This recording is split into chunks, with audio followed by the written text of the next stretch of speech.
Good morning Beautiful. to our friends joining abroad. Good evening. I'm your host, Christy Eidelhuber. Welcome to Mirage Talks. Today, we welcome lecturer from prestigious Israeli universities and consultant for top international business organizations in China, the US, and Europe. With over 38 years of experience in lecturing and consulting, he is integrating future studies and methodologies for innovation technologies, forecasting, social networks, AI, Bitcoin, blockchain, and e-learning. Futurist Ashe Idan joins us to enlighten us on the topic Bitcoin and the social network of money. Ashe, thank you so much for joining. Let's get started. Thank you very much. Hello, everyone. I will speak about Bitcoin. Many see Bitcoin as a kind of money or kind of gold. I think that the best way to understand the Bitcoin is, first of all, to see it as a network, social network of money, because we know already social network of content like video, YouTube, TikTok, and we know social network of text like Facebook. And the main idea behind the social network of video or text that everyone can produce video, everyone can produce text, everyone can be a journalist, everyone can be a television or video maker. So the same is true about social network of money. Everyone can create money, everyone can transfer money. It should not be a central bank or miner of gold. And the point that everyone can create Bitcoin, can create money, is like everyone can create gold from the ground. So it's something decentralized, distributed, social, and this is the main point of the revolution of the Bitcoin, that many people are against this because we are still stuck in the concept of that only central bank and government can create value, can create money. But we know that in the gold, everyone who wants to dig gold, they can find the gold.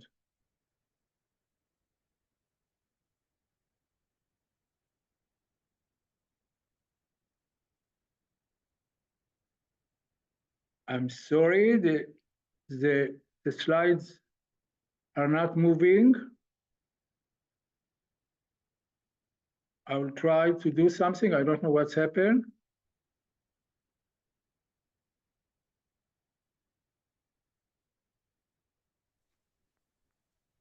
That's a great point while you're waiting, that everyone can mine gold and gold has a store of value. Can you say it again, please?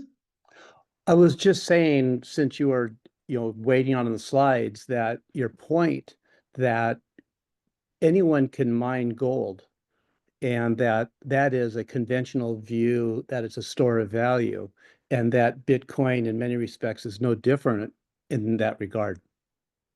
Yes. Bitcoin and other kind of money and like gold can be a store of value or medium of exchange or unit of value. And the store of value, we'll see later that the main idea behind the store of value is the concept of proof of work, that some electricity or handworking is behind the gold or behind the value of Bitcoin, while in the fiat money of government, every government can print money without proof of work, without some electricity or any other things behind that. So today we'll speak first in Bitcoin, the social network of money. Then I will compare between Bitcoin, dollar, and gold, and then we'll see how can we buy and sell Bitcoin, wallets, exchanges that everyone can sell and buy Bitcoin. Then we'll move to Bitcoin as an investment and as an insurance. I think Bitcoin is more insurance than investment. Also, it's also investment. And then I will speak about the two concepts that people that don't like or afraid to speak about Bitcoin, they speak about blockchain and crypto and don't ask themselves why Bitcoin is 60% of all the value of crypto, and all the other kind of crypto is only 40%. And I will answer because there is no thing like blockchain. In the paper of Satoshi that creates the Bitcoin, there is no word of blockchain, but only excuse me, chain of blocks. And we'll see later why the blockchain is not still a valuable concept. I was the professor for 40 years in Tel Aviv University and Bar Ilan University. I was advisor to Israeli Prime Minister Yitzhak Rabin. And the Israeli Ministry of Education, I began the first project of internet in education in Israel in the year 1993. And in the last years, I collaborate with the Buffett family in lectures all over the world, and with Nick Szabo, the inventor of the blockchain smart contract that is the basis of Ethereum and all the concept of crypto, blockchain, etc. We'll begin with Bitcoin, the social network of money. Here we see three kinds of networks. At the left side is the centralized network. There is only one in the center. All the other are nodes that connected to him. It's like Facebook, for example, that also everyone can broadcast video or text, but only Zuckerberg gets the money. We get a small bit of money of that, but it's all centralized by Google or Facebook or TikTok. In the middle, we see decentralized, and in the right, we see distributed. The Bitcoin began as a kind of C, distributed, but now with the exchanges and with the whales that have much more Bitcoins than the average, the Bitcoin is more like B, like decentralized kind of network. And Bitcoin, I think now, is the most decentralized of all the network. But the concept of network is in the center of understanding what is Bitcoin. And Bitcoin is just the financial component of the social network of social network economy. We have in the last 24 years a new kind of economy, not industrial economy, because industrial economy based on the concept of machine, while before the industrial revolution, before the machine, we have only tools. We didn't have machine. We didn't have cars, engine. We have tools. The machine replaced the tools. And then the machine economy, the industrial economy, explode all over the world in the last 200 years. Now we have third concept, not tool, not machine, but network. Network is a central concept of the 21st century. Everything is network, like ChatGPT, a new concept in the last 2-3 years. It's based on neural network. Everything we see that reach like something like $1 trillion company or $3 trillion company or $2 trillion like Bitcoin. Bitcoin is not company, it's something different, absolutely different. So the Bitcoin is just one component of the social network economy. Like we have 20 years or more social network of content, Facebook or YouTube, TikTok, LinkedIn, Twitter, all of them are social network of content. We don't have to own a television station or to have to own a newspaper, not anymore. Everyone can create television content, everyone can create newspaper content, and to broadcast it to 2 billion people, 1 billion people, every child 8 years old or 10 years old can be a movie star in this decentralized social network of content. Of content is decentralized, but the money is centralized. And maybe ask yourself, for example, why Tesla worth more than Toyota, Ford, Chevrolet, and Volkswagen together, and Ferrari and Lamborghini. Why? If it's only a car company, it can be tens of Toyota. Why it's more than Toyota and Chevrolet and Ford and Volkswagen? Because Tesla is not a car company. Tesla is a social network of energy. Everyone can create energy in solar panel or wind turbine and save it in a home battery, and then he can sell it or distribute it to friends. So Tesla is the beginning of the social network of energy.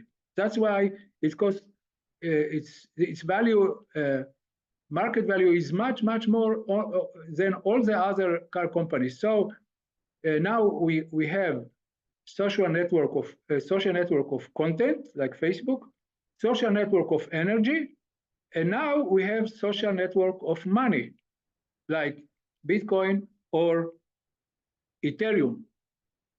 So the main point is that if from the beginning of the 21st century, we have absolutely new kind of economy, not tools economy and agriculture, not machine economy and industry, but social network and network generally. Neural network like ChatGPT, social network of content, social network of energy, social network of money. We are in absolutely new economy. For example, we can see here the social or the network company, Apple, Google, Microsoft, Amazon, Facebook. We can add now Bitcoin, and we can see the industrial economy, the manufacturing firms like Mercedes, Siemens, BMW, Volkswagen. You see the difference between them, like the companies of nothing, like Apple, Google, just information. Why information have so much market value? It's not 20% more or 30% more. It's 5 times more or 500% more or 1,000% more. Why is the company of nothing, Apple, Google, Microsoft, Amazon, worth now 2 trillion, 3 trillion? Okay, today they fall. All the American company lost about almost $2 trillion just today. Yes, today. Now we are speaking about it. We'll speak also about why the Bitcoin fall sharply in today. But when you understand it, we'll try to understand why it's fall, why it go up. But the main point is, in order to understand deeply the Bitcoin, we have to understand that in the 21st century, we moved already to absolutely new kind of economy, the network economy that replaced the machine economy of the industrial society and the tool economy of the agricultural society. We are in absolutely different civilization, different economy, and the Bitcoin is just the financial component of that big revolution. Now, if we understand that the Bitcoin, the main essence of Bitcoin is being social network of money, that everyone can create money, everyone can distribute money. Now we can try to understand the relationship or difference, similarities between Bitcoin, dollar, and gold. You see here all the currencies, the dollar, the euro, the yuan, the yen, all of them, I say about $20 trillion, all the currencies. All the gold is also about $20 trillion. So we can have idea of what is money. Gold, $20 trillion. Dollar and euro and yen, also $20 trillion. But the Bitcoin and the crypto and the other, they are just 2 trillion, 5 trillion. So if we see together the currency and the gold, about $30 trillion, $40 trillion, and if all the Bitcoin and crypto just 3 or 2 trillion, we see the potential of it. And the potential of it, many people believed in the last 2 weeks that United States, Trump, Musk tried to make Bitcoin as the replacement of gold reserve. But in the last 2 or 3 days, people understood that Trump and the new American government are not going to do it in the coming 2 or 3 or 4 days. Maybe if it will happen not in the short run, but in the long run. But now, when we look at this slide, we see the proportion between Bitcoin and crypto in comparison to $40 trillion of gold and nation state currency or central bank currency or country currency. We have the proportion. We can also understand what is the potential of Bitcoin and crypto, even if it will be only half of gold or half of the value of currency. We have huge potential, but it's also huge uncertainty when it will happen, how it will happen. Now we can compare gold, fiat, and Bitcoin. We see that in most variable, Bitcoin is better than fiat and better than gold.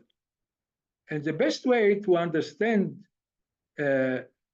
Bitcoin as gold, it's not digital gold, it's network gold. Because the dollar is mainly digital. Most of the dollar or euro is not with someone who pay with paper. All is already digital. It's digital.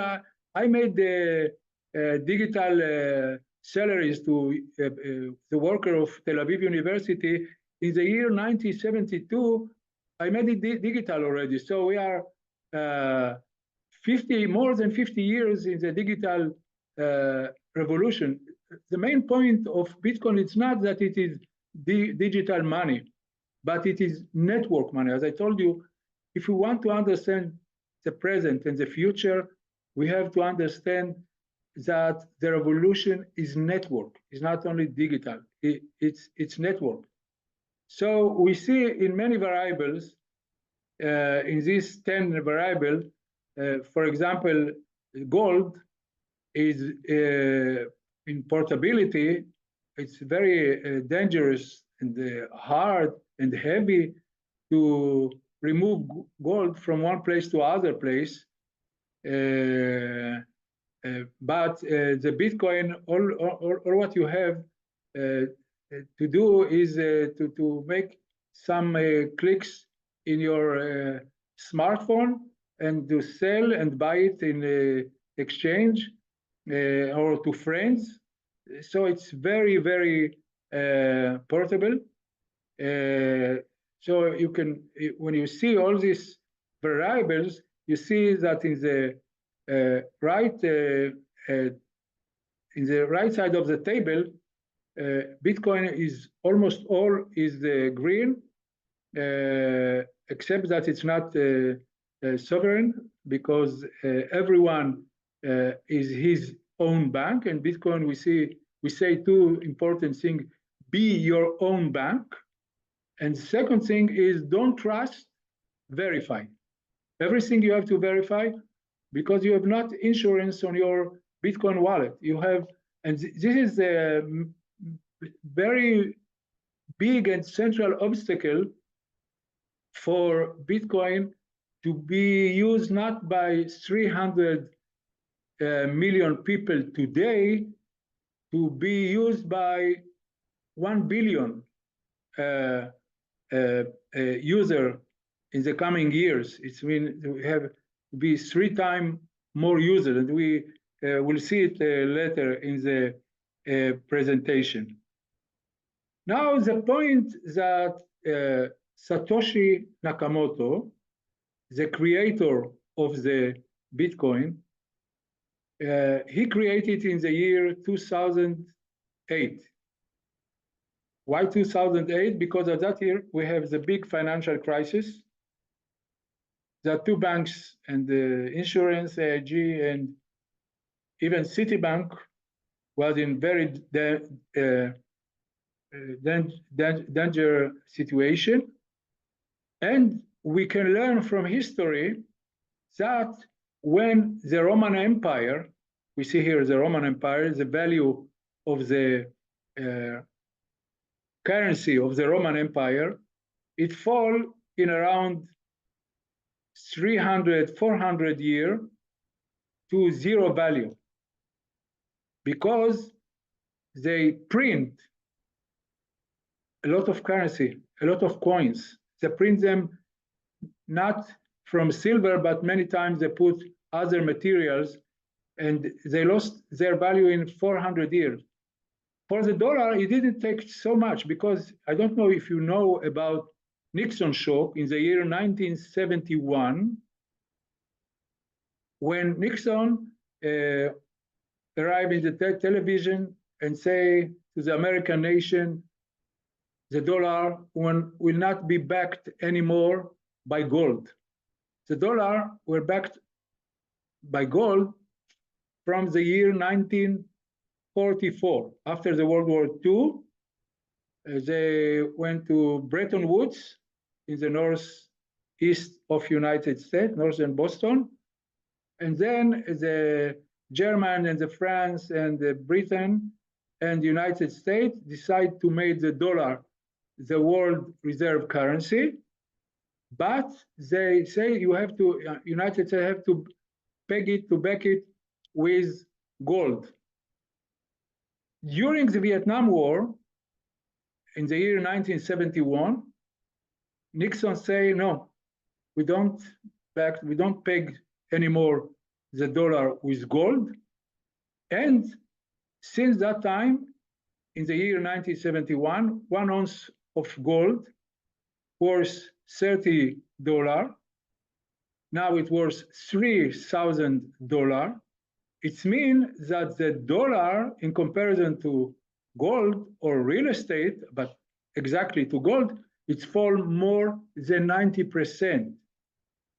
So we have to understand that the real estate didn't go up. This is a mistake of most people. The real estate didn't go up, not in Israel, not in the United States. The dollar go down. This is a point. And when Nobel Prize was $1 million in the year 1971, now the real value of Nobel Prize is not $1 million, it's $30,000, not more than that. And most people don't understand it, don't know that. But because if you can print without any proof of work, any energy, any real value behind, you can print and print and print. The value of the thing you print is falling. But in gold, for example, we cannot print more than 3% of all the gold in the world in 1 year. So you can print dollar, you can print euro, you can print yen, but you cannot print gold. That's why the gold has value 6,000 years. And mainly in the last 50 years, since Nixon stopped pegging the dollar with gold, it's fallen 90%. If you want to be more exact, even almost 99%. So the same happened to the Roman Empire. Something like that happened to American Empire, and I don't want to go to political actual question of the last few months. I don't want to speak about this, but try to understand what's going on between United States and China in historical view. We will understand better the Bitcoin if you look at it on a historical point of view, and to ask why Satoshi Nakamoto create the Bitcoin in the big financial crisis of the year 2008. Because Satoshi Nakamoto, whoever he is, I don't believe he is one person. No one met or find Satoshi Nakamoto. And if you know who is Satoshi Nakamoto, please tell me. Now we can speak about it. I think it is a group of elite people that created it as an insurance for people who hold Bitcoin, and this is insurance against crisis like the financial crisis of the year 2008 or 1929. You know what's happened after 1921? Hitler, fascism, Italy, New Deal. They want now to enable such a possibility. And now we can see at the concept of Ray Dalio of Bridgewater that he say that United States now in front of big crisis, it depends how United States will get out of this crisis. He say that the New World Order in 1944 worked for United States for peace, prosperity, growth, but the bubble now grows because the United States creates more money than they have value. And now we are here at the top.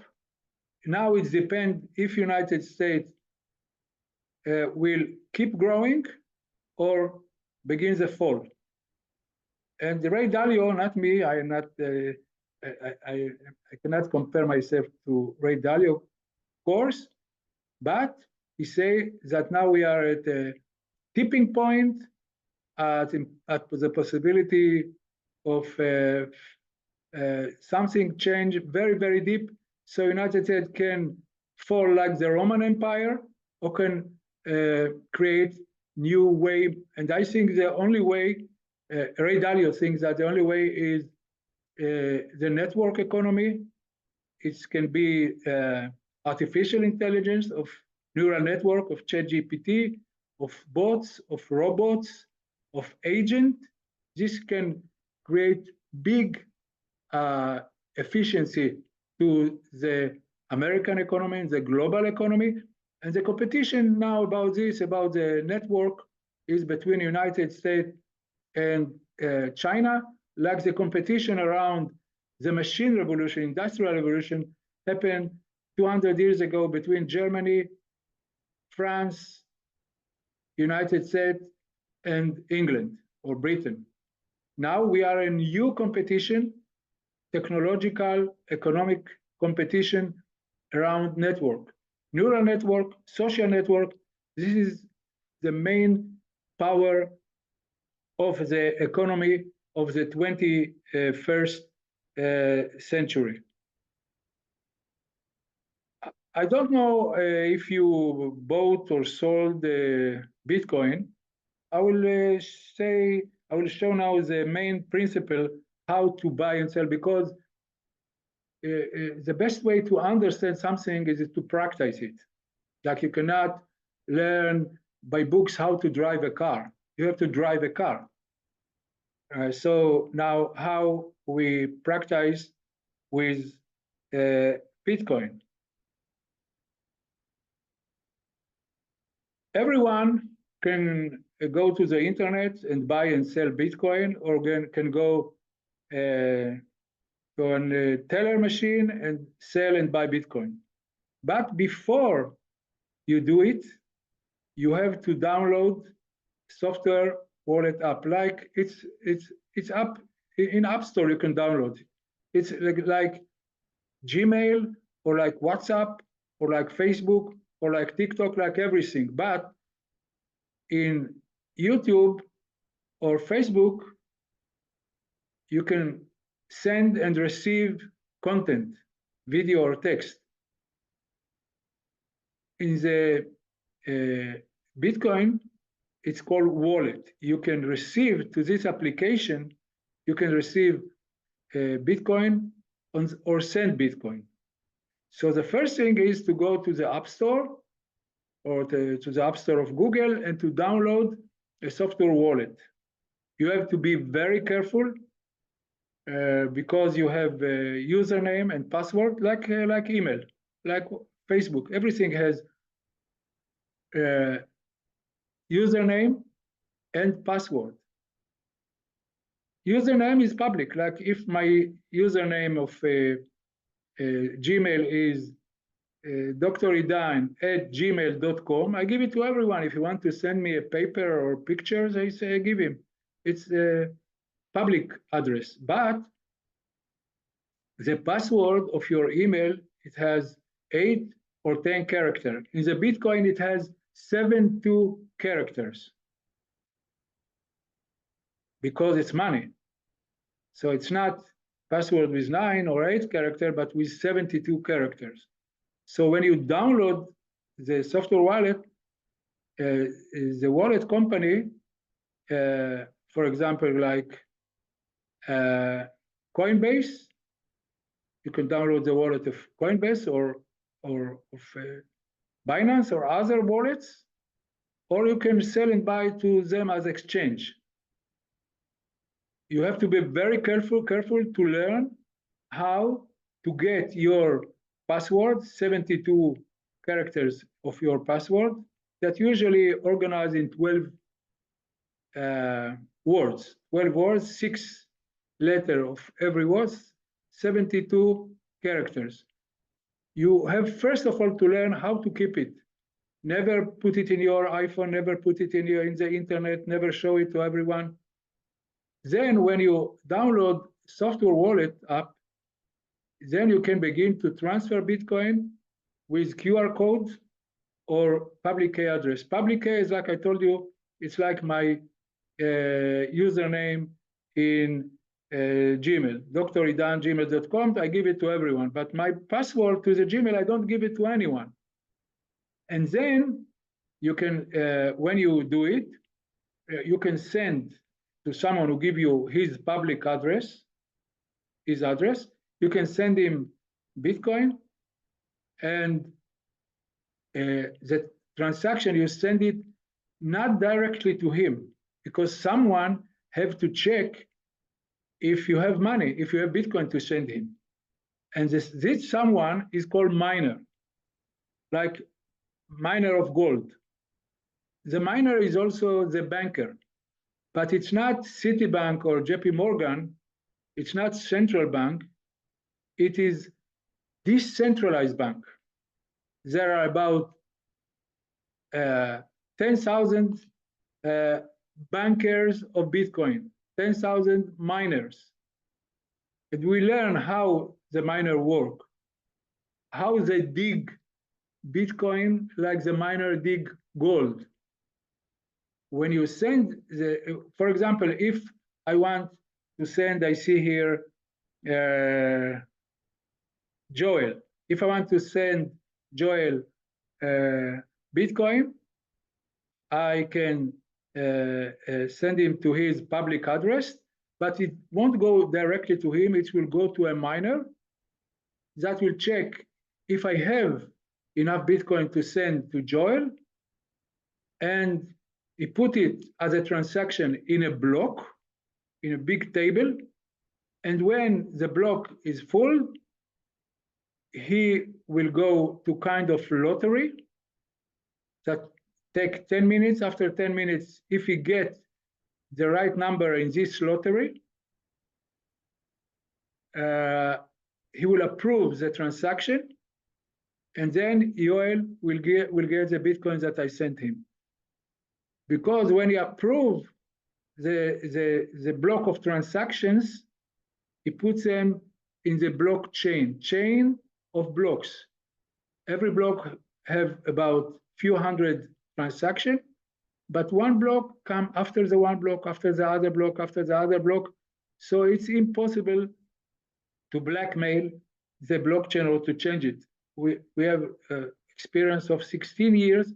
No one succeed to be the hacker of Bitcoin. We can be hacker of exchanges, of wallet, not the blockchain of Bitcoin. No one ever succeed to do that.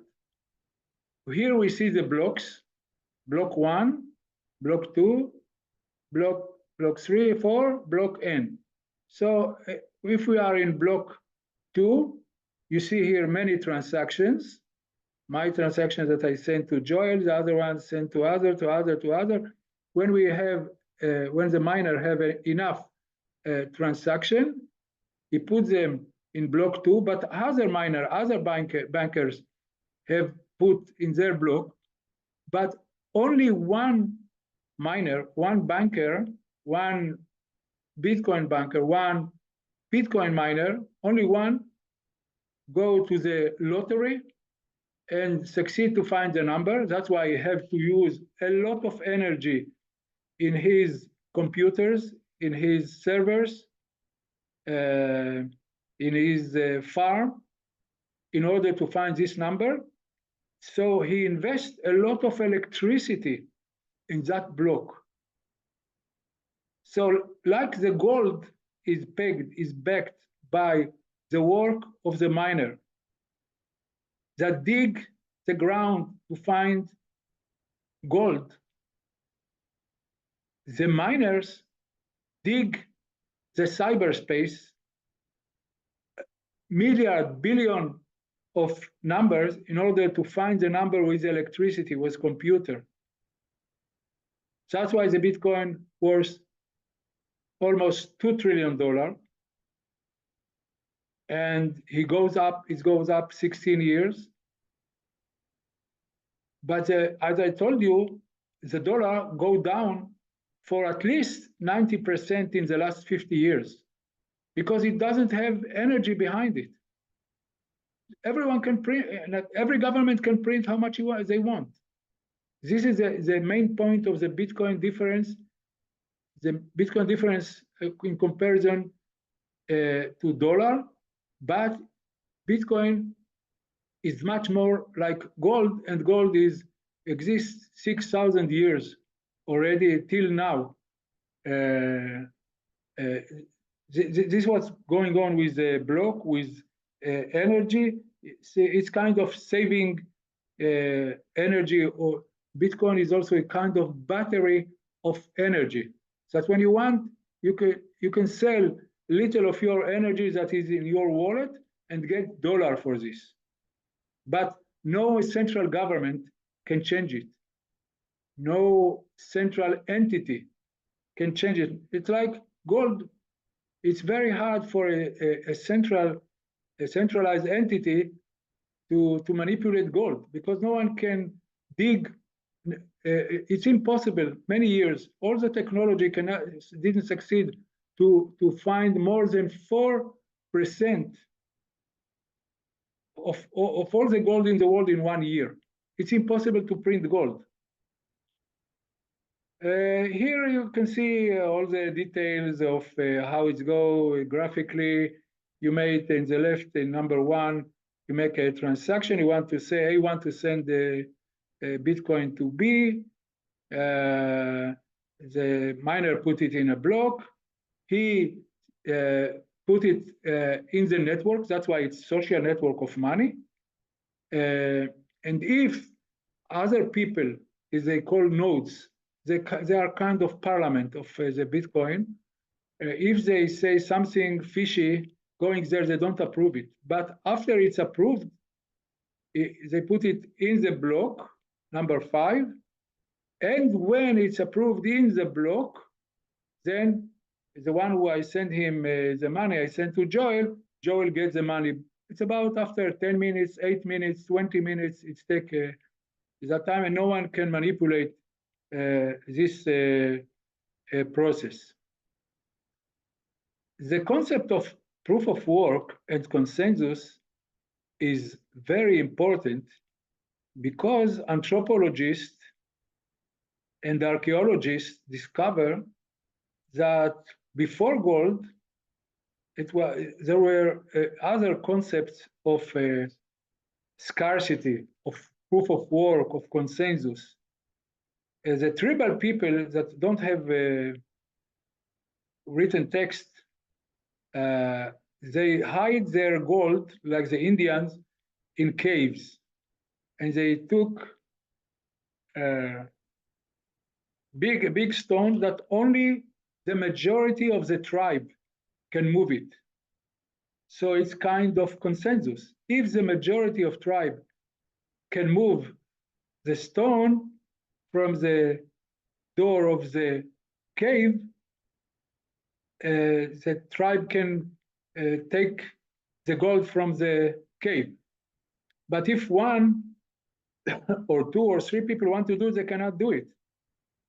But now governments can print money. They can do it without asking the people to print money. So they don't have proof of work. There is no work inside the dollar or euro or yen or yuan. And there is no also consensus, no consensus. That's why Satoshi Nakamoto, the creator of the Bitcoin, in his white paper, very, very important to write paper. The first paper I suggest you will read is, you can write in Google, Satoshi Nakamoto, peer-to-peer money, Bitcoin, and read it. And I think it's one of the biggest invention of humanity in 6,000 years, in order to see how he put in the technology of the Bitcoin all of the history of gold, all of the history of not only 6,000 years, maybe hundreds of thousands of years, the wisdom of the history, the wisdom of the people inside the Bitcoin. So we can take this big stone, or we can take gold, in order to understand what is money with consensus, what is money without consensus, what is money with proof of work, what is money without proof of work. Now, I was in a lecture of one of the 5 big banks in the world, and the CEO asked me why I say that Bitcoin is an insurance more than an investment, but it's also an investment. And Satoshi Nakamoto says that it is an insurance because if we'll have another crisis, like the year 2008 or like the year 1929, the Bitcoin will be insurance for that, because no government, no central entity can manipulate it. It is the power of the network of now it's 300 million users. When Satoshi Nakamoto began, he was the only one with maybe 2 or 3 friends that people call them the Satoshis or the cypherpunk, not cyber, but cypherpunk.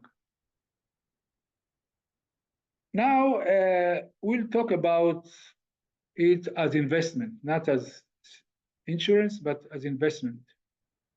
The first time I realized that Bitcoin is investment, it was in the year 2017, because the Bitcoin jumped from the beginning of 2016 to the end of 2017. In 2 years, it jumped from $200 for a Bitcoin to $20,000 for Bitcoin.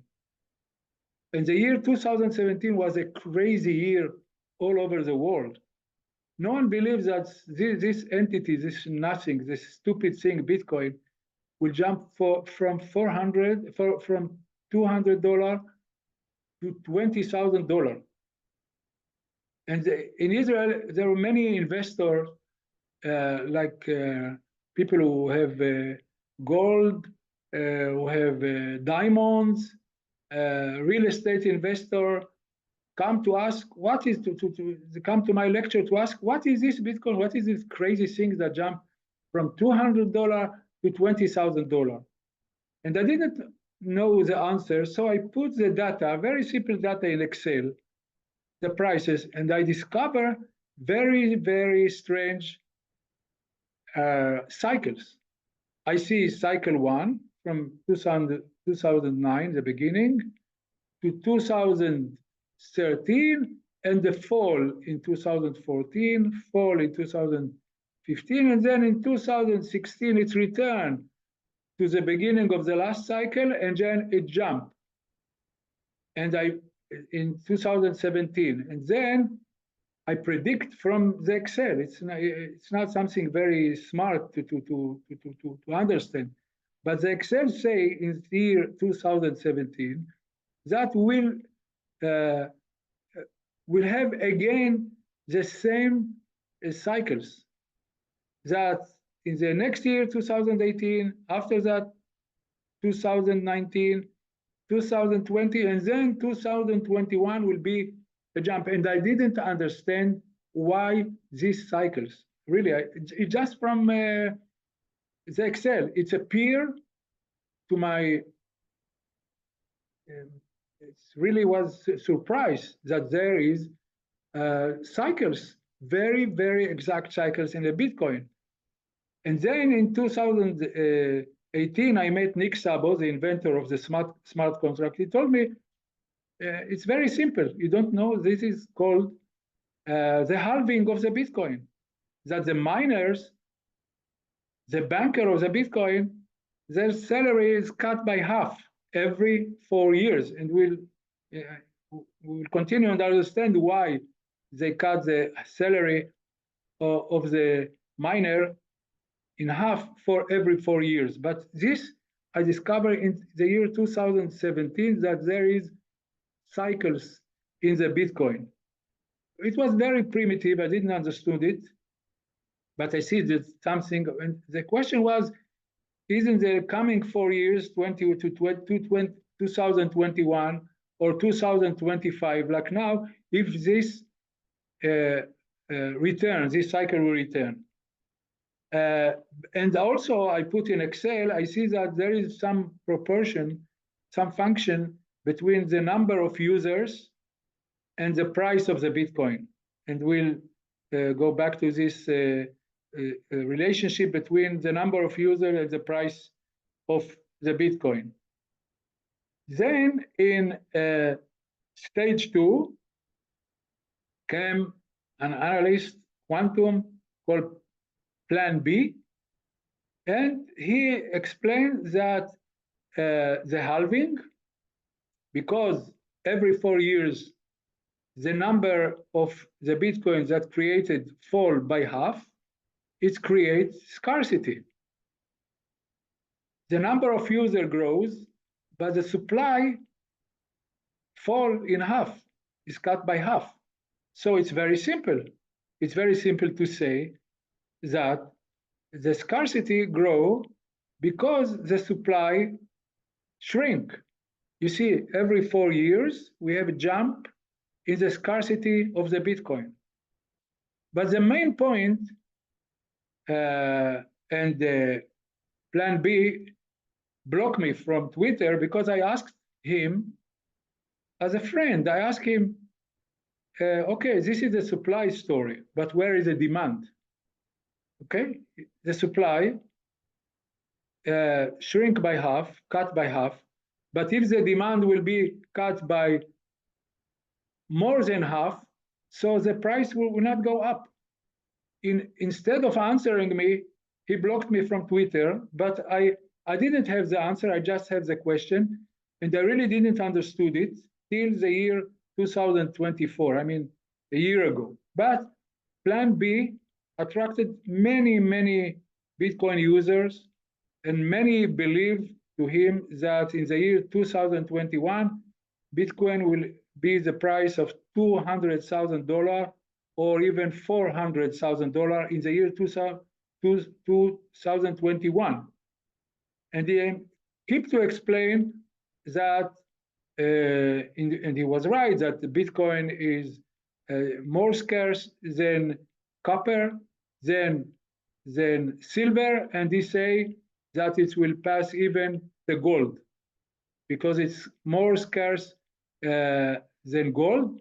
And when it will be more scarce than gold, it can worth market value of $10 trillion when one Bitcoin will be around $500,000. Today we are in $80,000, and 1 month ago we were in $108,000.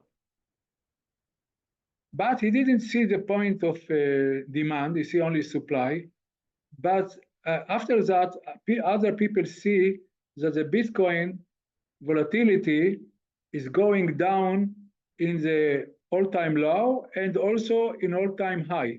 You see, it's going all the time down, and there are many explanations why it's go down all the time. The all-time high go down, and all-time low is also go down. The simplest explanation is that a big ship is very hard to move, to turn, than a small boat. And when Bitcoin was $100 million, it's not like Bitcoin with $2 trillion. It's now the Bitcoin is big ship, while 10 years ago it was a small boat. This is, I think, it's very good explanation. So stage one is the one that I put in Excel, simple Excel, and I see the cycles every 4 years. Then Nick Szabo explains that it is the halving, and plan B was a stage 2.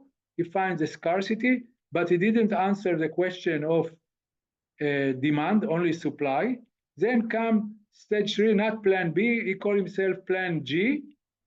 And his theory is the best theory I find till today. It's called the Bitcoin power law theory. You can find it in Medium. Put in Google plan G Medium theory, and you can read his theory. And he bases the theory of power law on Satoshi, the father, the big father of Bitcoin, the inventor of the Bitcoin.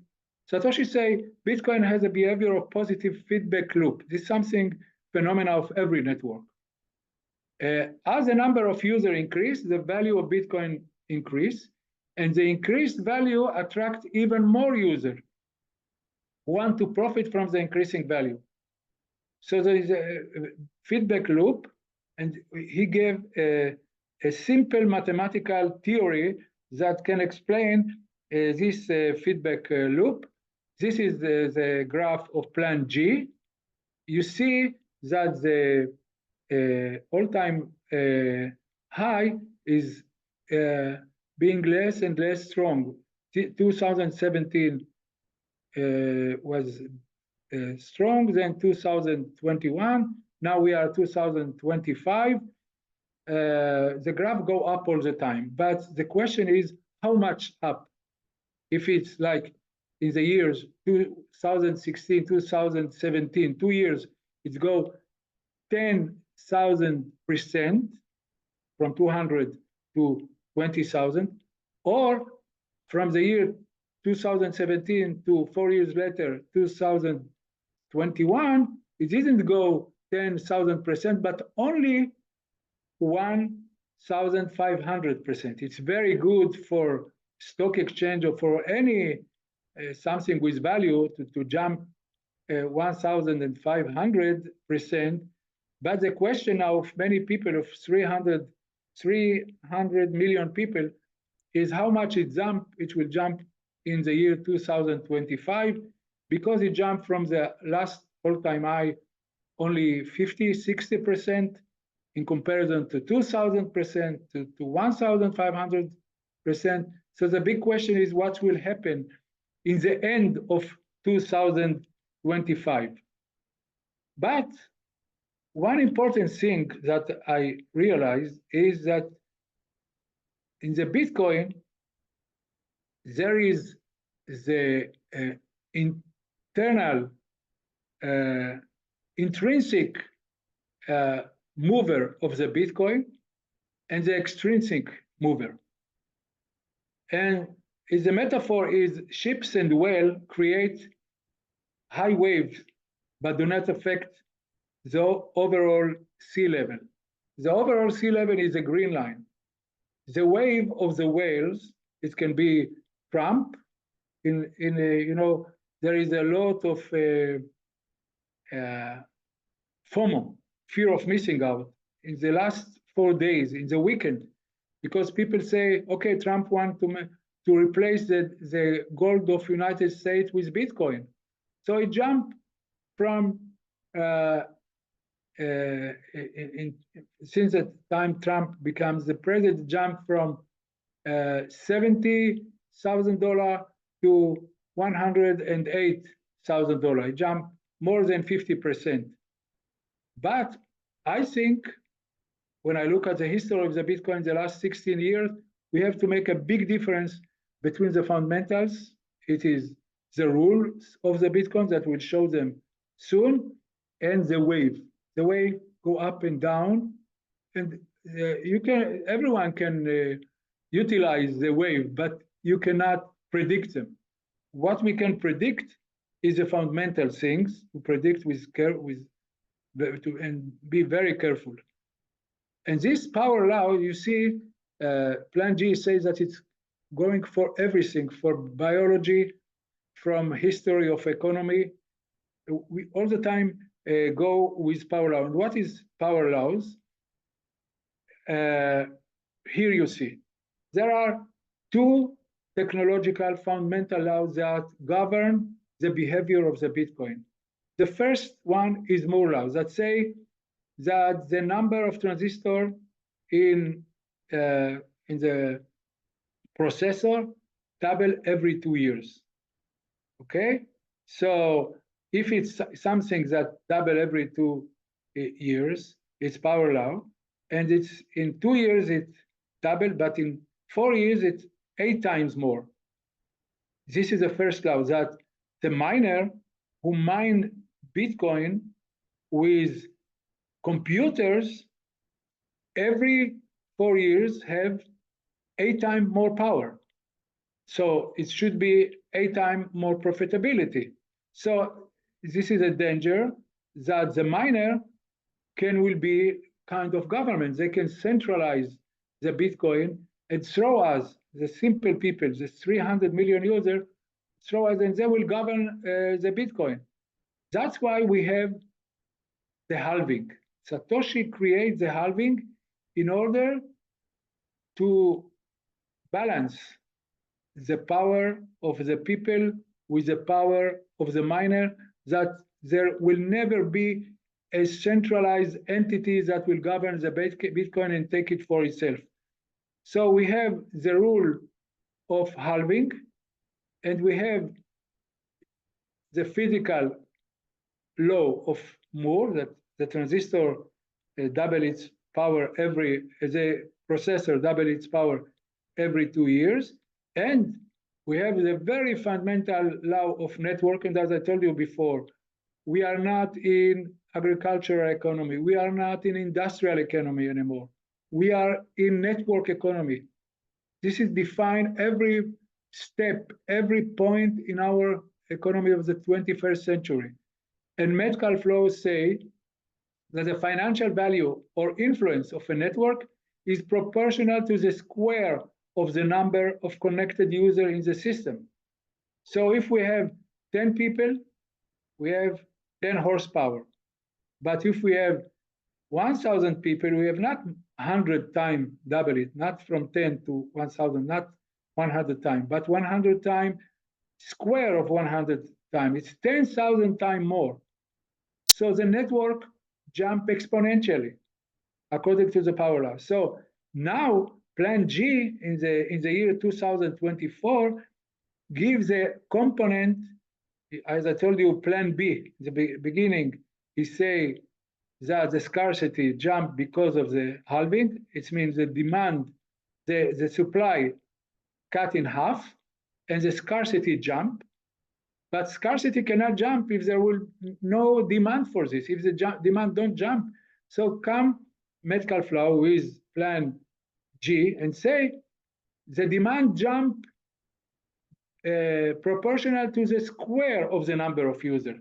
This is the other power. So we have three principles. One is the halving. Second is the power law for the processor, and the power law of the medical flow of the user of the demand. So there is kind of, Satoshi was like a prophet. He know how to balance the demand with supply, the centralism with decentralism. And it's work 16 years. I don't know how we know it, because I told you, I don't believe that Satoshi is one person, but a group of genius. I call them cypherpunk, I call them Satoshi. You can call them what they want, because they make something with almost, it's almost like Newton theory, or Newton laws, or Einstein theory, or the quantum theory, something very, very strong, but not in the domain of physics or biology, but in the domain of economy.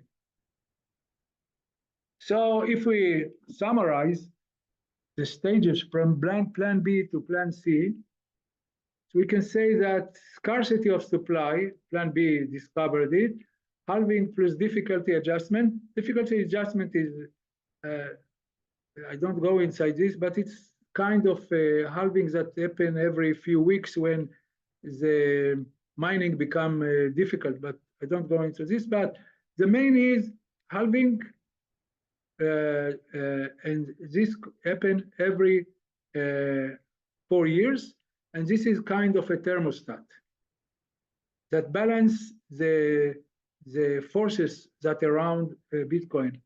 Then comes the growth of demand, plan C, medical flow, and profitability, Moore law. Because if you have, if your computer power jump every 4 years 8 times, your profitability, your efficiency jump. You have to invest less energy in order to get the same amount of gold, for example. Now, the last point that I want to explain is why most of the people still speak about blockchain and crypto. The same mistake I made till the year 2019, that people, many professionals say that we can make blockchain for everything, not only for Bitcoin, but for Ethereum, for Binance, for Solana, and other cryptos. There is around more than 50,000 cryptos, yes? 50,000 cryptos. But the Bitcoin is 60% value of all the cryptos. So there is something strange. Why people still believe in cryptos? If 60% of the value of all the cryptos is Bitcoin, we have to understand. So what is blockchain? Blockchain is chain of blocks of the transaction that you put blocks after blocks after block, so you cannot hack it, you cannot steal it. And the main power of the Bitcoin is not cryptography. Cryptography is an important thing. Is not the blockchain. The chain of block of Bitcoin is important, but it's not the central power of Bitcoin. The central power of Bitcoin come from the 300 million people that they are decentralized. Their computer power, the hash power is decentralized. No one can hack it. No one can steal it. No government can take it. No one can take it because it is centralized. This is the main power. I call it in my book in Hebrew. I'm sorry, I didn't translate it. I call it the fifth power of nature. There is the gravitation power, electricity power, nuclear 1 power, nuclear 2 power, and I think the power of network, of the network of economy, of the entities that create $3 trillion NVIDIA, $3 trillion Microsoft, $3 trillion Apple, $2 trillion Amazon, $2 trillion Google, $2 trillion Bitcoin, $1 trillion Facebook, $1 trillion Tesla. All these are networks. So we have to ask, where comes this power of network of almost $20 trillion of networks? They come from the power of network. And Bitcoin is just one example of the power of network. That's what the economists call in the crazy year 2017, they call it blockchain is a trust machine. Blockchain create trust without trust. I don't know who I give money to. If I send money to Joel Calvo, I don't know who he is, but I send him $1,000, $10,000 with Bitcoin without a bank that will check if I have the money. If he's a real entity, if I am a real entity, we can do it without any mediator. This is a genius in creating one component of the genius of this creation of Bitcoin. And now people also talk about other concepts like smart contract, like crypto, like blockchain, and like stable coin. I don't believe in stablecoin, but I told you I'm not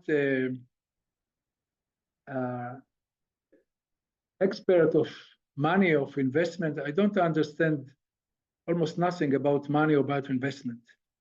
I understand networks. I'm not financial advisor.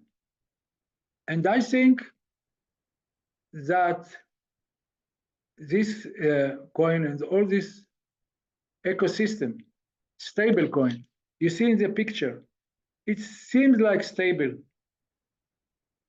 but it's set on something very unstable.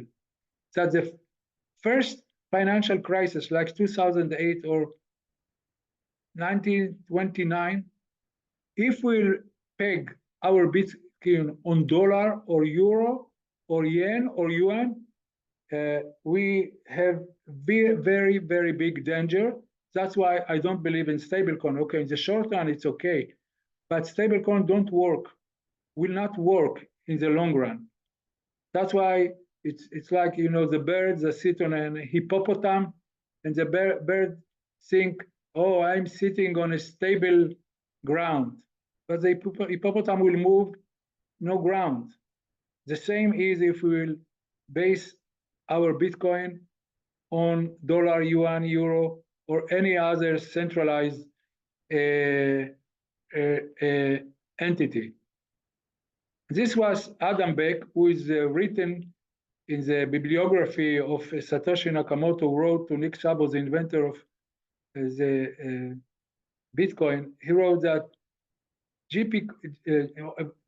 GPM coins, the bank that tried to create coin, like Facebook tried to create in 2019, tried to create something similar to Bitcoin, and it didn't work at all.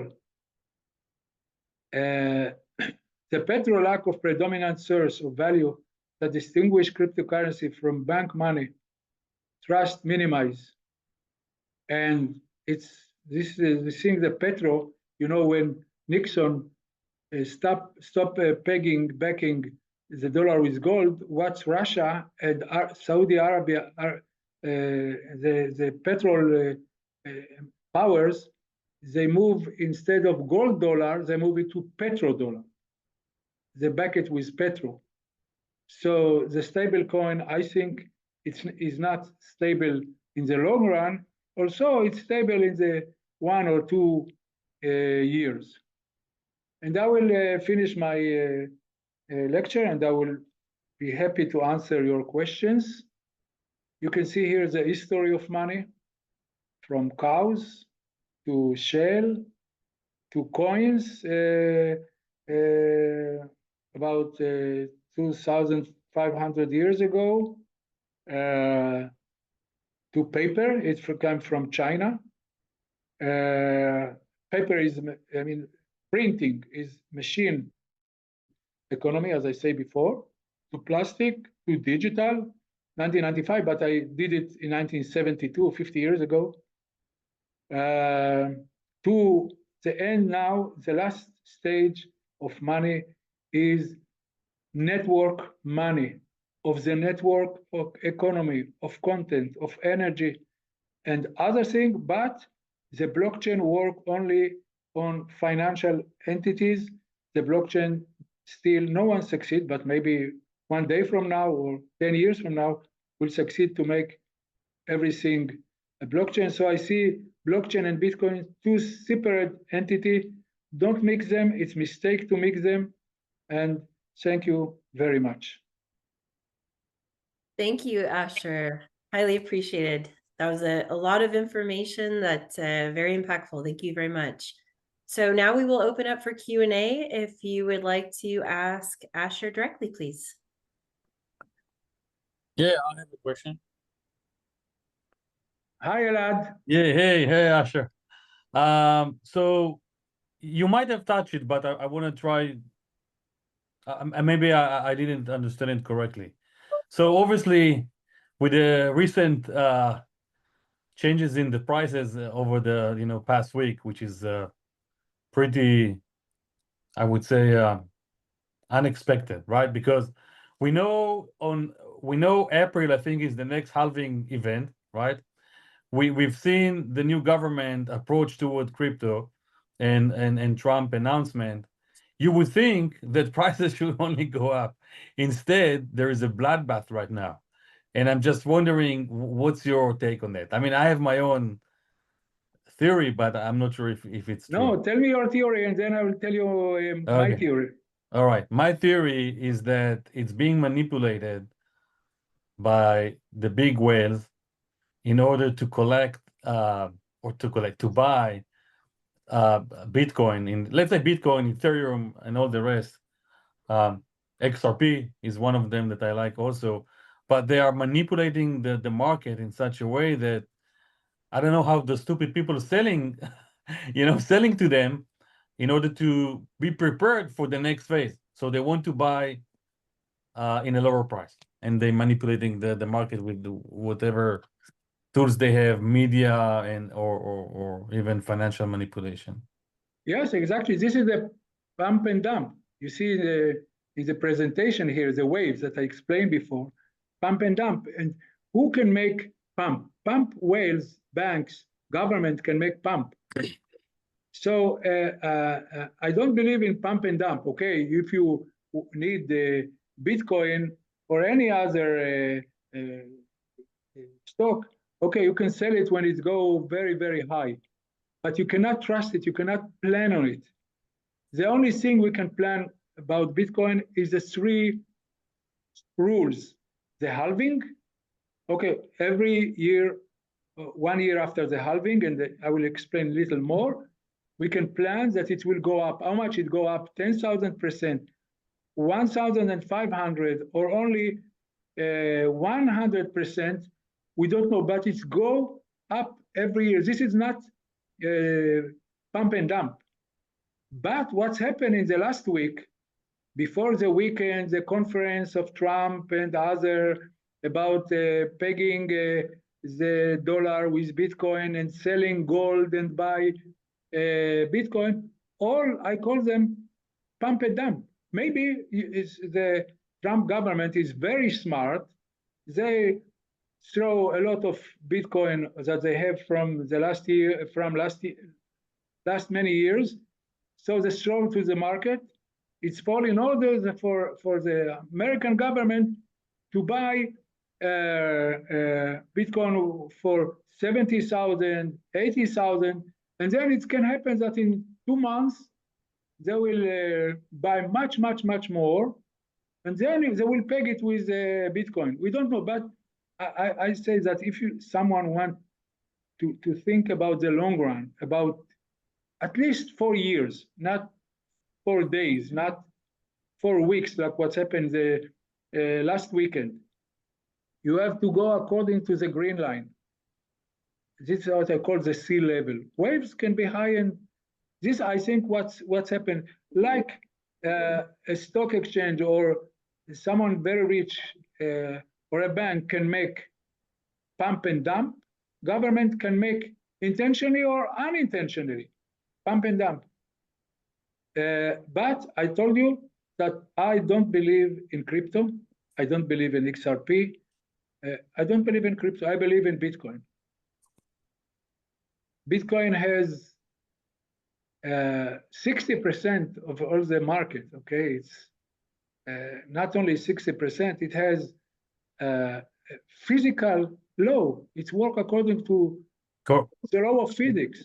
And it's I agree, and it's the only crypto coin, let's say, that has this. All the rest are controlled by some entity or another. Yes, However, Ethereum is controlled by Vitalik Buterin and his friends. But I know that you like Ethereum, so how do you explain I can that? tell you, in the last 10 years, Ethereum price is all the time half of the tens of the Bitcoin. Half of the tens of Bitcoin. When Bitcoin was 10,000, Ethereum was 500. When Bitcoin was 70,000, Ethereum was 3,500. So we have to ask why 10 years Ethereum is all the time, almost all the time, half the tens of Bitcoin, and Binance is all the time 1% of Bitcoin. Binance is 8 years, Ethereum is 10 years. And my answer is that Bitcoin jump every 4 years. So Ethereum and Binance jump only because of the Bitcoin. No any reason, because they were born Ethereum 4 years after the Bitcoin, and Binance 8 years after Bitcoin, 4 years after Ethereum. That's why the price is tens of the other coin. And it's already working 10 years and 6 years. There is the regularity, and their price, I think, only because of their holding of Bitcoin, not smart contract, nothing else. Thank you. I saw Joel had a question that I'm also very interested. So let you answer Joel's question in the chat. I wrote it in chat, but the question has to do with quantum computing that, let's just say in 10 years, quantum computing does get in the hands of, the common person or certainly institutions. Will they be able to break the code or the security of Bitcoin and or impact the blockchain? Sure, of course. But if it will be quantum computer, there will be no bank. Why they can break all the security of the banks? Now, I understand that, but the answer to that is that then what will happen is that there will be new security protocols to deal with the Department of Defenses and banks and everyone else that has this issue. My question is that how does Bitcoin respond to that? Okay. The people who work on Bitcoin security, on the Bitcoin core, first of all, they work because of the quantum. But the quantum computer, we have to understand that in the last 3 months, the big jump in quantum computing is not the concept or the principle of quantum computing. We know them 20 years already.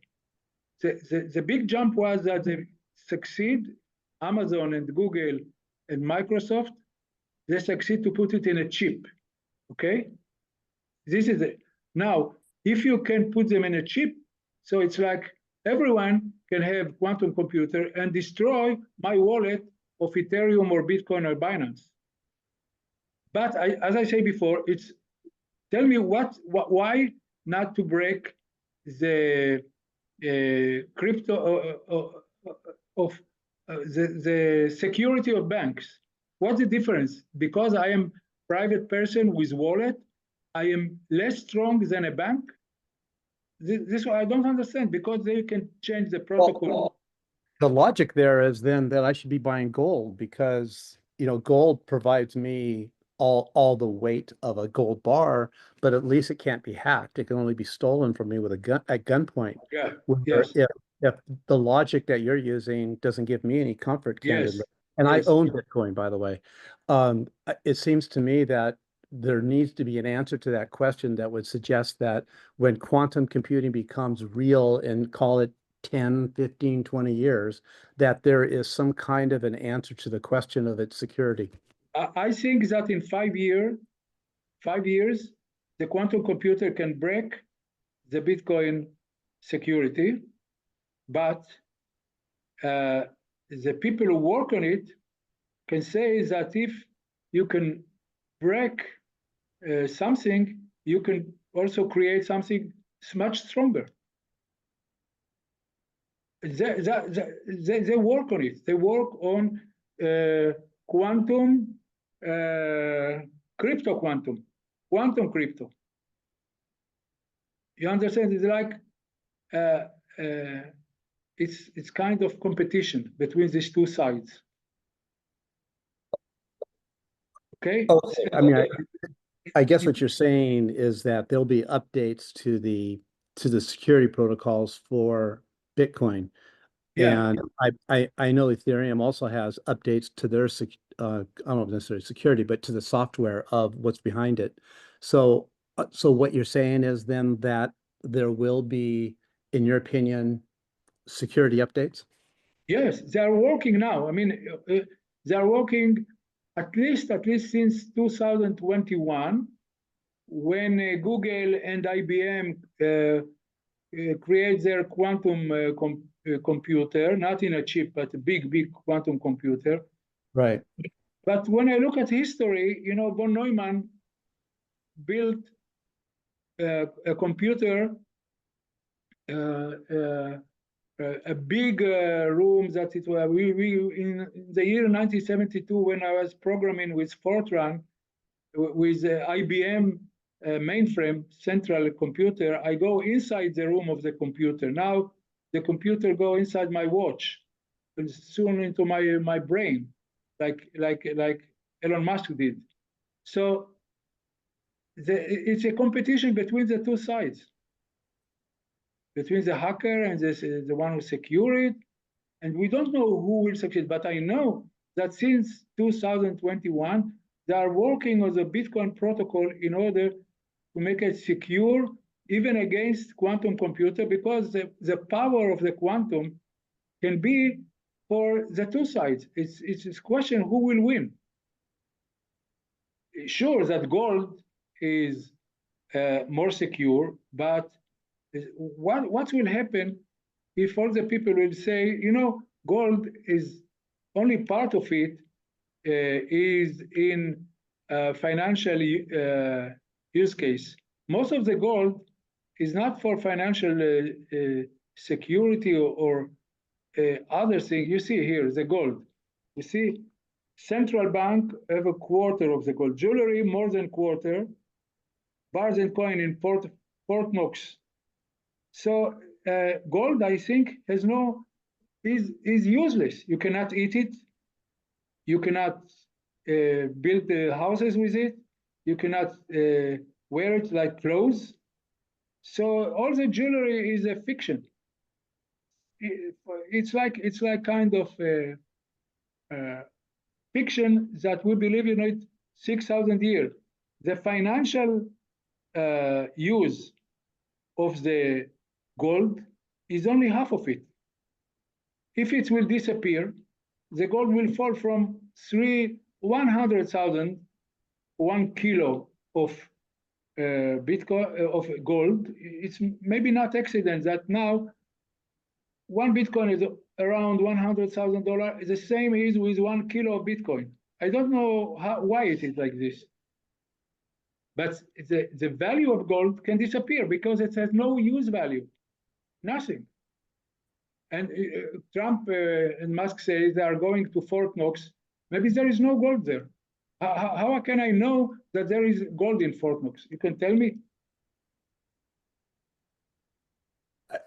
My point here, Ashe, is that if Bitcoin no longer has it's secure in what it's doing for us today, then there'll be shifting demand. That's all. But anyway, I don't want to like tie up the Zoom call. I'm sure there's other questions, but thank you very much for your presentation. It was very informative.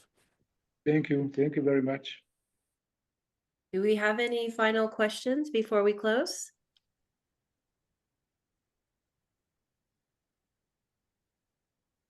All right, then. On behalf of Paul Mirage and the Mirage Institute, Asher, thank you so much for taking the time to enlighten our Mirage tribe. Thank you, everyone, for joining us, and I look forward to seeing you on the next Mirage Talk. Thank you. Thank you very, very much. Thank you. Good night. Thank you very Good much. night. Thank you.